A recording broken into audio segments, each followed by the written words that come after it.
Accessing Secure Channel. The Agent Files, where aspiring agents rise and masters flourish. Powered by Agent Builder Coaching. Mission initiated.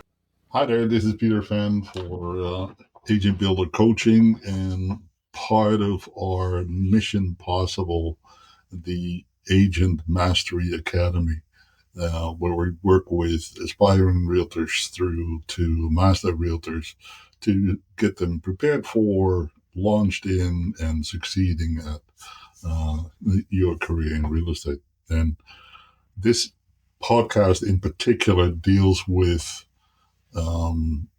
money matters in particular for aspiring real estate agents. So where it's a little different once you're actually in the business because you're living this in real life, in real time.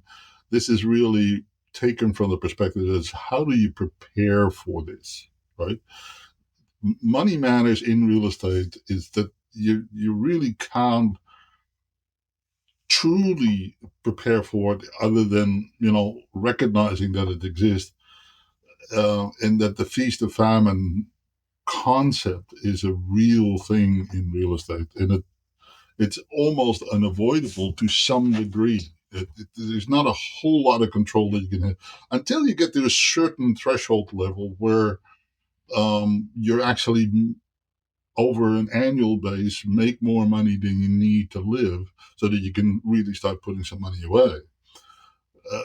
Until you get to that point, that feast and famine concept can actually be quite real and can be quite intimidating. So to give you an example, just the whole notion is kind of like riding a roller coaster where you go up and down, and you can really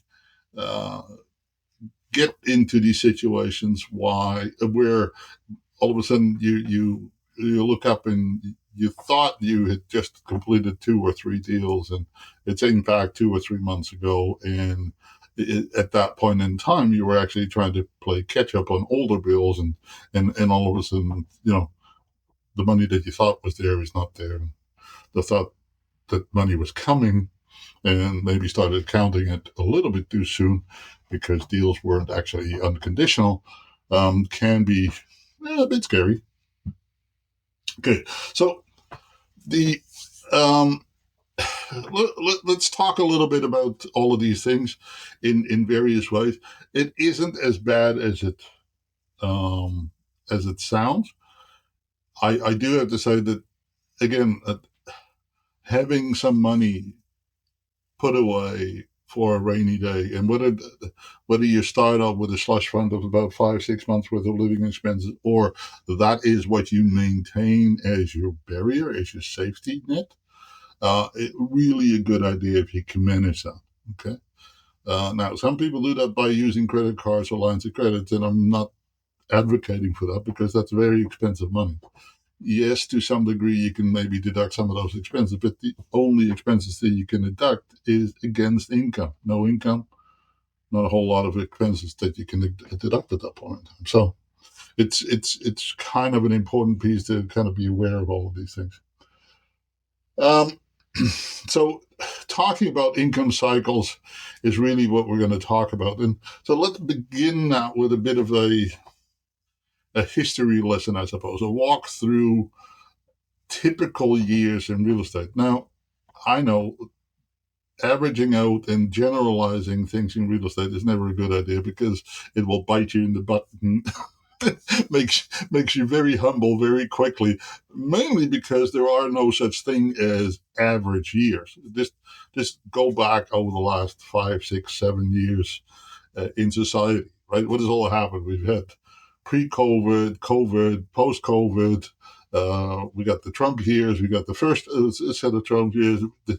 There's so much stuff going on that inevitably there is no such thing as a normal year anymore.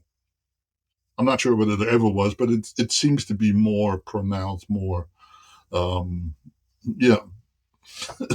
obvious that things are not quite the way they used to be.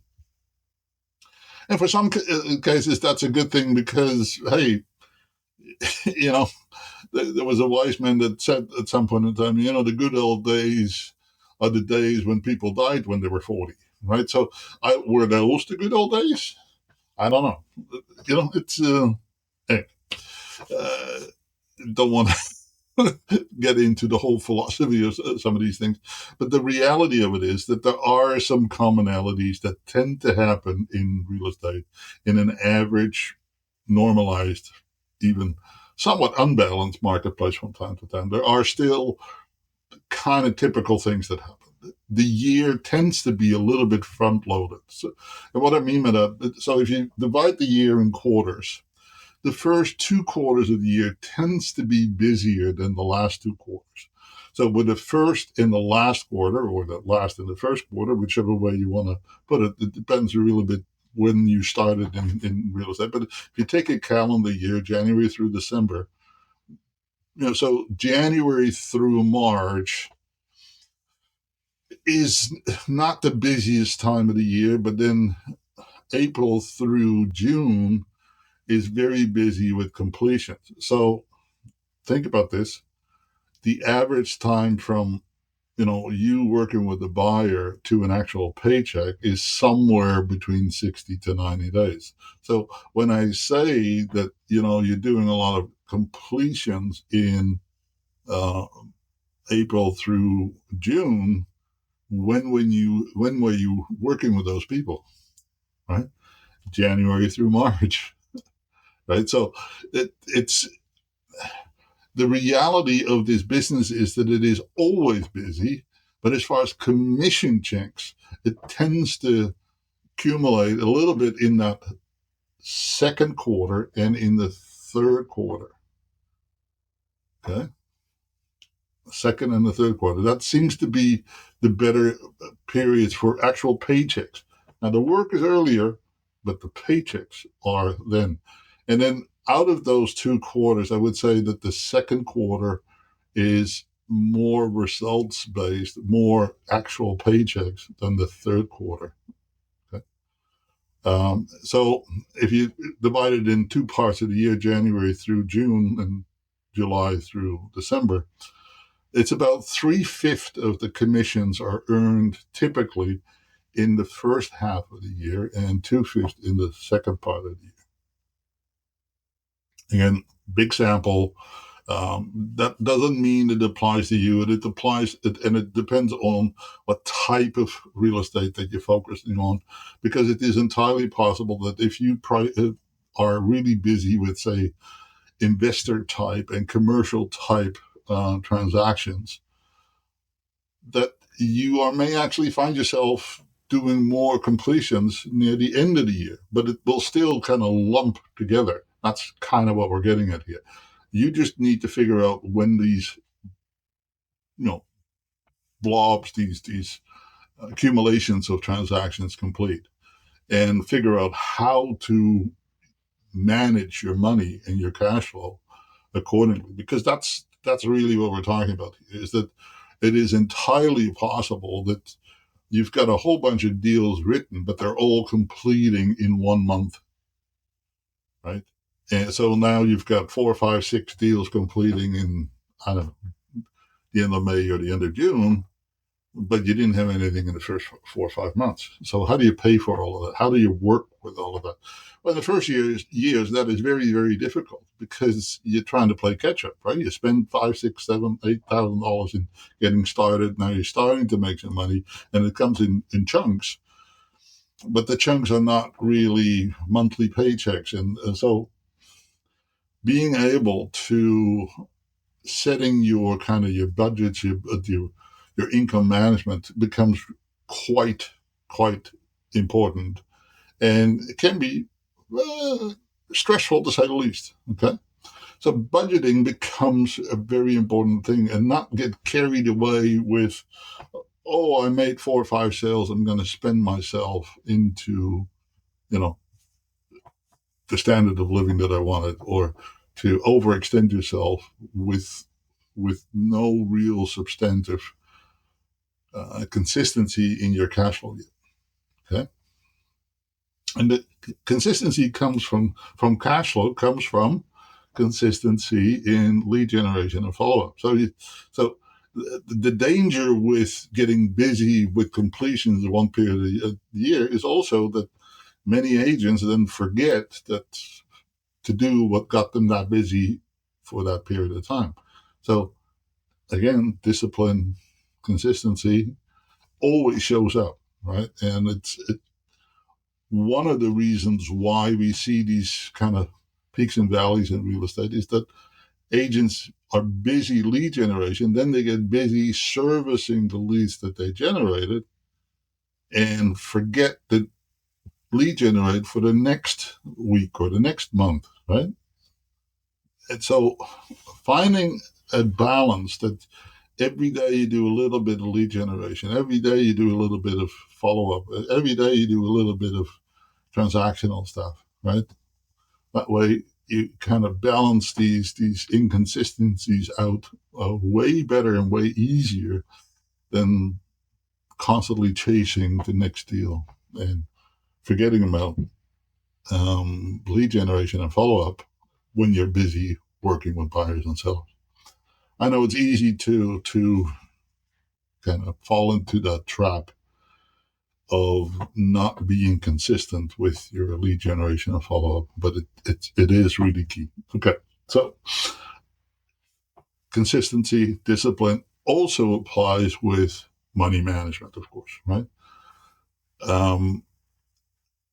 Certainly for the first year, I would not encourage you to do big capital commitments because you just do not know how the market will move, how you will move in the market, how your stamina is for stress, for budgeting, for money management, for lead generation. All of these things are new to you, certainly at the early stage of your career. And in your preparation, in you making decisions whether or not you want to enter into real estate, it's important that you do sit back and say, okay, I'm going to have my first 6 months in real estate. I'm not going to kill it. I'm not going to make a ton of money. So how do I get through that first period of time? And again, you got to calculate that you got to pay some taxes at some point in time or another. Yes, you'll have a fair amount of deduction, but still, 20, 25, 30, 35% worth of taxes. You need to make sure that it's put away somewhere, right? This is one of the reasons why you need those accounts. Okay, so be really proactive in budgeting and setting, your financial planning and expenditures to a level that you stay within your means. It's really it'll carry you a long, long way. So again, and we've said this in the previous. Keep in mind, this is commission based, so it all comes in blobs, in big chunks, and then those chunks look very attractive and appealing, and all of a sudden you think you're flush with money, but nothing is there to follow up on it. Now, if you got a year's worth of deals ahead of you, and when they're being paid out, you might get a little adventurous, and quite a few people do, particularly if you end up being involved with pre-sales. But with a volatile market like we see today, even pre-sales are not assured to complete, right? So be careful. It's important that you only really count it once it is in your bank account, right? You don't get yourself caught up with, oh, I got 5 deals in the books. I can commit to this car, or I'm going to do this reno job, or just don't commit until the money is actually in the bank and that you know where the rest of the year's income is going to come from, right? And that all your bills are paid. So it's not unusual, even if you are a stable realtor and you write deals on a constant basis, that you still may have 2, 3, 4, 5 months worth of no paychecks. It definitely happens. And you look up and go, what the heck happened? I thought I was busy. Well, you are, but it's completing 60, 90, 120 days from now. Okay. And that really can throw you off. It can really surprise you from time to time. And you don't have control over it, right? So that's the other part is um, you hope that over time that you can work with your buyers and sellers and say, well, do you want to complete this week or that one? It's all about their logic and their rationale and their reasons. And unfortunately, we don't have control over it. Okay? It just the way it is. So, yes, pay yourself first. That's a really important part. Absolutely make sure that you allocate money for taxes. Your investments are important, sure, but you got to pay attention to your taxes. They're not very tolerant. They're not very forgiving. Okay, so out of your checks, make sure that 20, 25, 30%, depending on how your family income is run and how you run your family, that you have that kind of budgetary constraint and say, oh, okay, got to look after the taxes part here. Okay. And never mind the fact that you don't get a salary, but if you think of the context of salary, and I mean it more from the perspective of know what your hardcore expense is going to be, and so that you earn at least that and then some, right, on a month-to-month basis, then it takes a lot of pressure off you to having to perform each and every month and having paychecks each and every month. Right? Okay. So again, taxes and planning become really, really important. In your first year, you got to get your GST number and your tax situation set up. Many, many agents, including myself, advocate for establishing a dedicated tax account.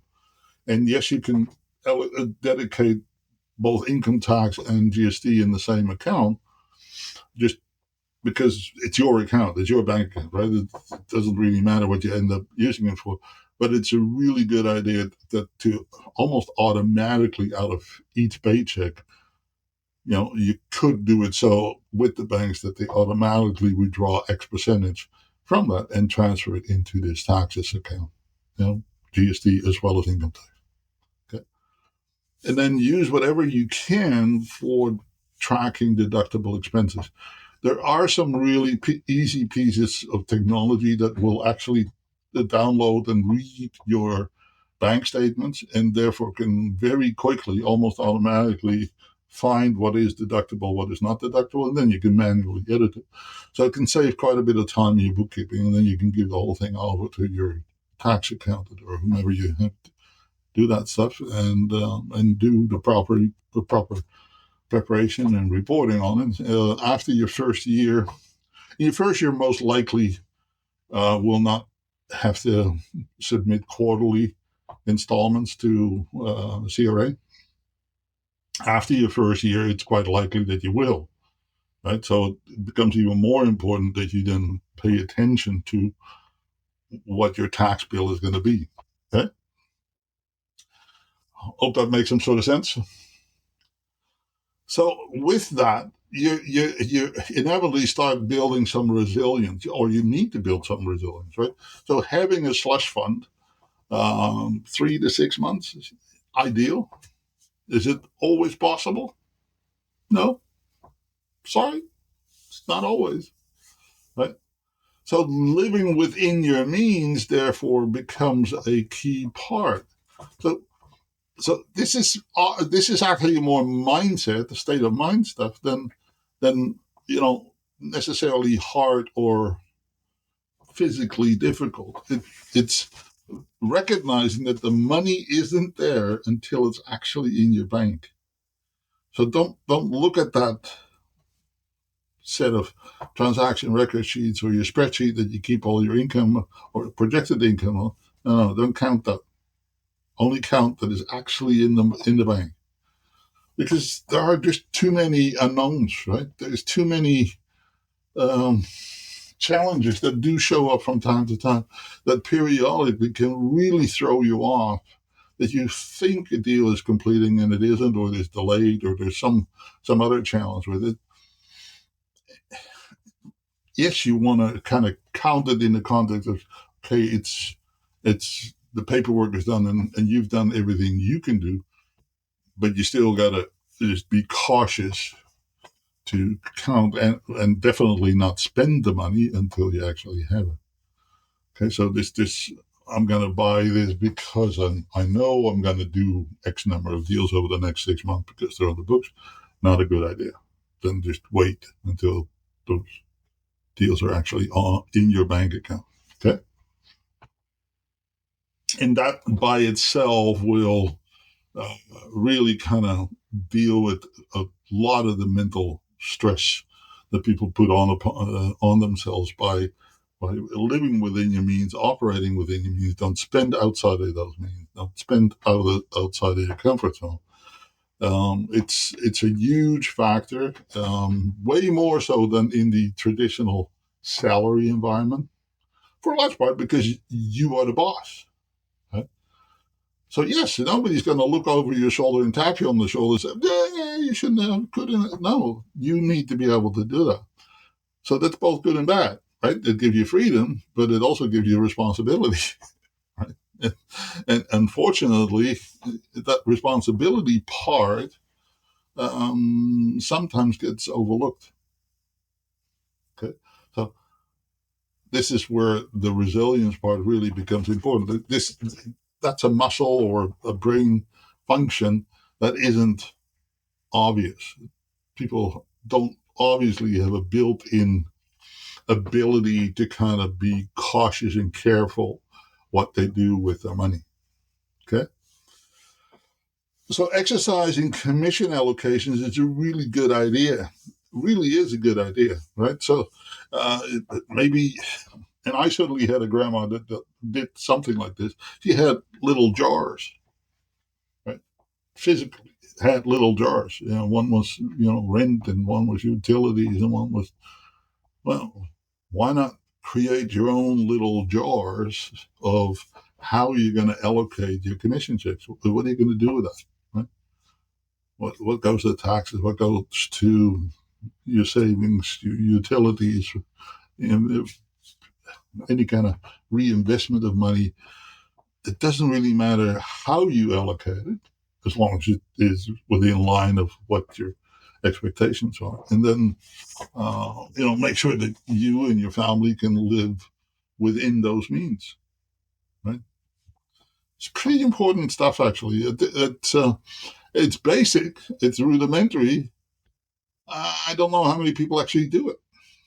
But, I mean, I know we've recommended it for years and years and years, but the number of people that drop out of the business mainly because they did not look after the money side of their business really well is astonishing as far as I'm concerned. Right? And that to me kind of shows a lack of preparation. So if you're in a situation where you say, hey, if I could possibly maybe swing getting into the real estate business, but I'd be struggling for the first year really big time, then don't. Right? So make it a point then to take a step back and say, okay, I know a whole lot more now than I did before. What can I learn from all of that so that I'm better prepared, right? More savings, have more contacts with people, be more engaged with people, start really thinking of being real estate smart and all of those things, and understand how the money flows through the business, and therefore am better prepared, better capable of handling these feast and famine type periods. Right? That's really one of the key aspects of you being here, and I commend you for that. But actually taking it to heart and really following those guidelines, recommendations is probably a better word for you, so that you won't get caught. Okay. So I would absolutely invest in some simple accounting software. Wave is really cheap. QuickBooks a little bit more expensive, but they're not super expensive. Wave is really flexible. Um, and many people use it for their personal stuff, but it certainly has the capability to do all the real estate stuff as well. Yes, we have our little commission allocation worksheet, and you can certainly use that. Some of the basic books to read, The Wealthy Barber is certainly one that really teaches you to live within your means, right, and always invest into your future, and actually, make that part of your monthly systems and processes to protect yourself from the major downfalls that may happen from time to time, the slowdowns that may happen from time to time.